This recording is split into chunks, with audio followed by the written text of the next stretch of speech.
પ્રવાહ વિદ્યુત ચેપ્ટરની અંદર આજે એક નવો ટોપિક જોઈશું, કોષોના સમાંતર જોડાણ. આકૃતિની અંદર જોઈ શકો કે B1 અને B2 બે બિંદુની વચ્ચે બે બેટરી જોઈન્ટ કરેલી છે, એટલે કે બંને એકબીજાને સમાંતર છે. પ્રથમ બેટરી કે જેમાંથી વહેતો પ્રવાહ I1, તેનું EMF E1, આંતરિક અવરોધ R1 છે. તે જ રીતે બીજી એક બેટરી કે જેનું EMF E2, આંતરિક અવરોધ R2 અને તેમાંથી વહેતો પ્રવાહ I2 છે. B1 આગળ બંને પ્રવાહ ભેગા થાય છે અને કુલ પ્રવાહ I બને છે. એટલે કે B1 અને B2 પર જંક્શનનો નિયમ લાગુ પાડતા આવતો પ્રવાહ ઇઝ ઇક્વલ ટુ જતો પ્રવાહ. એટલે કે ફિગર પરથી લખી શકાય I બરાબર I1 પ્લસ I2. સમીકરણ નંબર 1.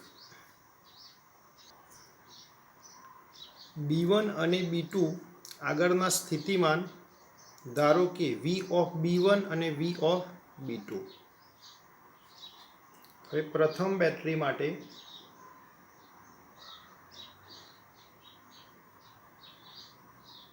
અથવા તો પ્રથમ કોષ માટે ટર્મિનલ વોલ્ટેજનું સૂત્ર તમને યાદ હોવું જોઈએ, એટલે કે V is equal two E minus IR. એટલે કે બેટરીનો પ્લસ છેડો B1 સાથે અને માઇનસ B2 સાથે. તે જ રીતે બીજી બેટરી માટે પણ તે જ થશે. એટલે કે B1 અને B2 વચ્ચે PD પોટેન્શિયલ ડિફરન્સ, એટલે કે V is equal two V of B1 minus V of B2. એટલે કે આ બે બિંદુ વચ્ચેના ટર્મિનલ વોલ્ટેજ એ જ આ ટર્મિનલ વોલ્ટેજને સમકક્ષ થાય. એટલે કે આ પ્રમાણે પણ લખી શકાય E માઇનસ IR. પણ પ્રથમ બેટરીની વાત હોવાથી તેનું EMF E1, તેની અંદર વહેતો પ્રવાહ I1 અને આંતરિક અવરોધ R1. સમીકરણ નંબર 2. તે જ રીતે મિત્રો બીજા કોષને ધ્યાનમાં લેતા B1 અને B2 માટે terminal voltage V is equal two V of B1 minus V of B2 is equal two E minus IR. બીજી બેટરી માટે હોવાથી E2, I2 અને R2. સમીકરણ નંબર 3.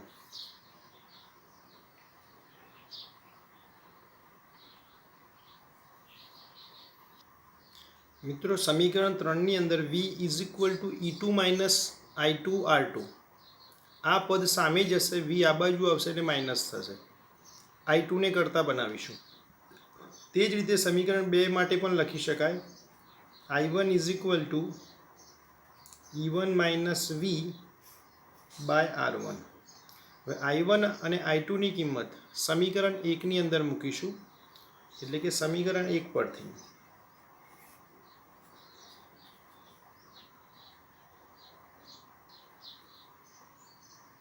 એટલે કે I is equal two I1 ના સ્થાને લખી શકાય E1 minus V by R1 plus E2 minus V by R2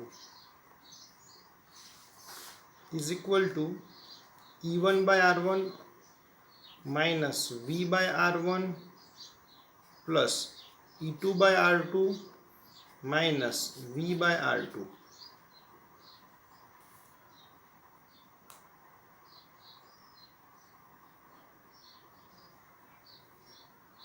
તો I is equal to E1 by R1 plus E2 by R2 minus V common લઈશું તો 1 by R1 plus 1 by R2.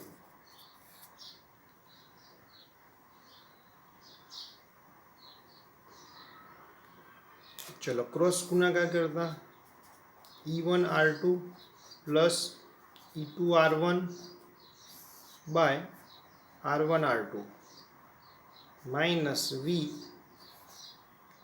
Cross ગુણાકાર કરીશું તો R1 plus R2 by R1 into R2.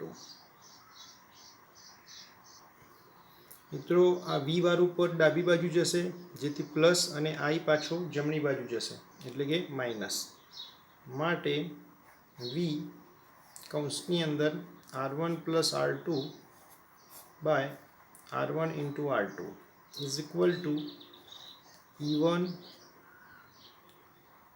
Into R2 plus E2 R1 by R1 into R2 અને I સામે જશે એટલે minus.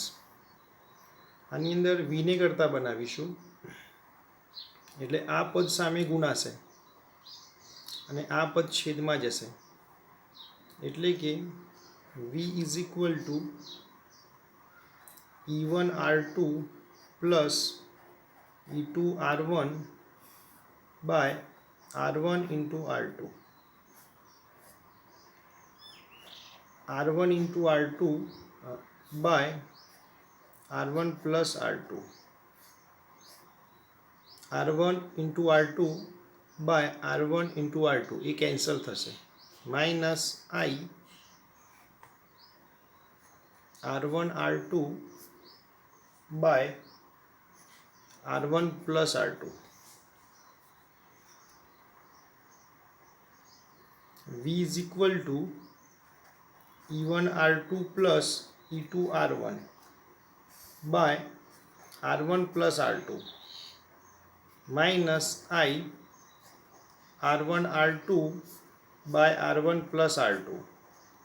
સમીકરણ A. મિત્રો A અને C ને અનુરૂપ એટલે કે બે બેટરીના સ્થાને એક જ બેટરી લગાવીએ તેને સમતુલ્ય.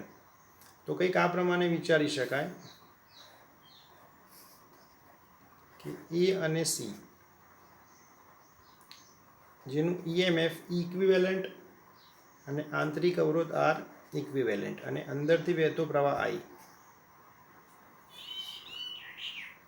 તો ફિગર પરથી કહી શકાય કે A અને C બિંદુને અનુરૂપ terminal voltage V is equal two E minus IR.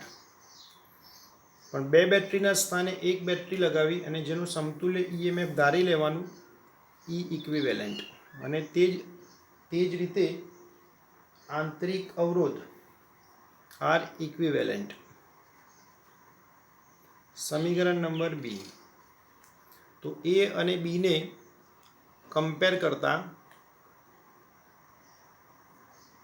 તો E ઇક્વિવેલન્ટ ને અનુરૂપ આ પદ લખી શકાય E1 R2 plus E2 R1 by R1 plus R2. આને મિત્રો સરળ રીતે પણ લખી શકો 1 by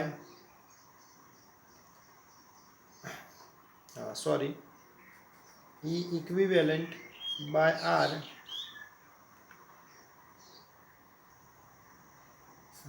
મિત્રો R ને પણ કમ્પેર કરી લઈશું. R equivalent is equal two આ પદ લખી શકાય R1 R2 by R1 plus R2. આ સમીકરણને હજુ સરળ રીતે તમે લખી શકો 1 by R equivalent is equal to 1 by R1 plus 1 by R2.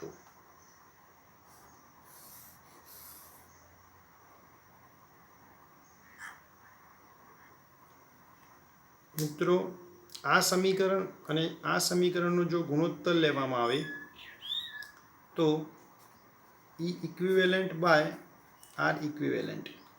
તો R1 પ્લસ R2 કેન્સલ, એટલે કે E1 R2 plus E2 R1 by R1 into R2. તો આ પદને સરળ રીતે આ પ્રમાણે પણ લખી શકાય E equivalent by R equivalent is equal to E1 by R1 plus E2 by R2. તો જ્યારે બે કોષ એકબીજા સાથે સમાંતરમાં હોય ત્યારે તેનો સમતુલ્ય અવરોધ શોધવો હોય, સમતુલ્ય આંતરિક અવરોધ શોધવો હોય તો એનું સમીકરણ, અને n માટે લખવું હોય તો 1/r equivalent is equal two 1/r1 plus 1/r2 plus 1/rn.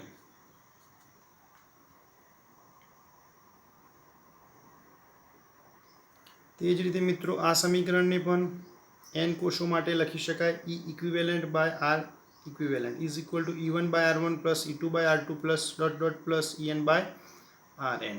તો મિત્રો ખૂબ ઇઝી સવાલ હતો, સ્ટેપ બાય સ્ટેપ તમે સોલ્વ કરી શકો. આની અંદર એક ખૂબ જ મહત્ત્વના નિયમનો ઉપયોગ થયો, જંક્શનનો નિયમ એટલે કે કિર્ચોફનો પ્રથમ નિયમ. ચાલો એકવાર ફટાફટ જોઈ લઈએ. મિત્રો જેનું EMF E1 હોય અને જેનું EMF E2 હોય તેવી બે બેટરી એકબીજા સાથે અથવા તો બે કોષ એકબીજા સાથે સમાંતરમાં જોડેલા છે અને બંને સેલના પ્લસ છેડા B1 સાથે અને બંનેના માઇનસ છેડા B2 સાથે જોડેલા છે. માટે કહી શકાય કે બંને બેટરી માટે ટર્મિનલ વોલ્ટેજ સમાન હોય છે. એટલા માટે આ સમીકરણનો ઉપયોગ કરીને V is equal two E minus IR પ્રમાણે તમે જોઈ શકો કે પ્રથમ કોષ માટે લખ્યું તો પણ વોલ્ટેજ V લખ્યા અને બીજા કોષ માટે લખીશું તો પણ વોલ્ટેજ V જ લખીશું. તે પહેલાં ખાસ જોઈશું કે B1 અને B2 આગળ જો જંક્શનનો નિયમ લાગુ પાડવામાં આવે. હવે B1 આગળ તમે જોઈ શકો કે I1 અને I2 પ્રવાહ અંદરની તરફ જઈ રહ્યો છે, મતલબ B1 તરફ જઈ રહ્યો છે, જ્યારે I પ્રવાહ તેનાથી દૂર તરફ જઈ રહ્યો છે.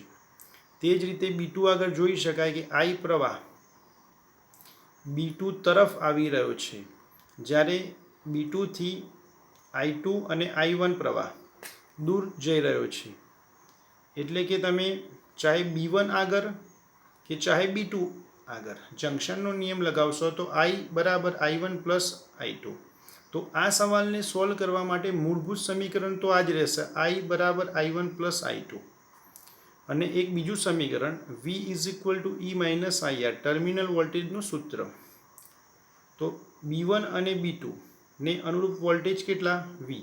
પ્રથમ બેટરી માટે લખીએ તો લખી શકાય V is equal to E1 minus I1 R1. તે જ રીતે